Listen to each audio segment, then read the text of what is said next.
No meio do deserto, quando o calor queimava a pele e cada passo parecia um desafio contra a própria vida, um acontecimento estranho abalou o acampamento de Israel. As pessoas começaram a gritar, cair no chão e se contorcer enquanto serpentes surgiam de todos os lados. Essas não eram serpentes comuns, eram chamadas de abrasadoras, porque o veneno queimava como fogo por dentro. O caos tomou conta das tendas. Pais carregavam filhos nos braços, guerreiros tombavam no meio das trilhas e ninguém sabia onde pisar. O desespero foi tão grande que o povo correu até Moisés, admitindo o erro que até então não reconheciam. Eles confessaram que haviam reclamado contra Deus e contra o próprio libertador. Pediram que Moisés orasse para que Deus tirasse as serpentes, mas Deus fez algo completamente diferente do que imaginavam. Ele não removeu as serpentes. Ele ordenou que Moisés construísse uma serpente,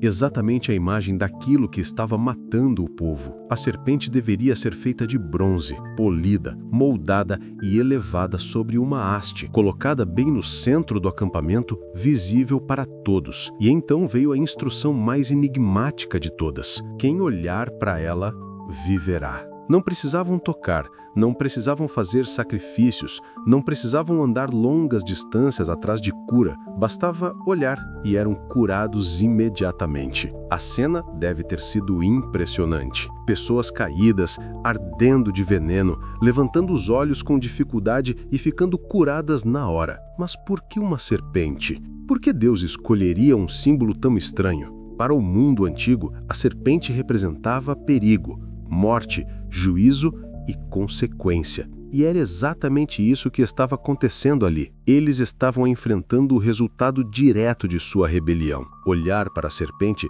significava encarar o próprio erro, reconhecer o pecado e confiar na ordem de Deus, mesmo que não fizesse sentido. Não era a serpente que curava, era a fé na palavra de Deus. A serpente de bronze tornou-se um objeto tão importante na memória de Israel que recebeu até um nome.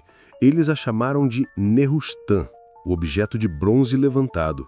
Mas com o tempo, esse mesmo objeto virou um problema. Séculos depois, o rei Ezequias percebeu que o povo tinha começado a venerá-la como se fosse um amuleto sagrado. Para impedir a idolatria, ele tomou uma decisão radical.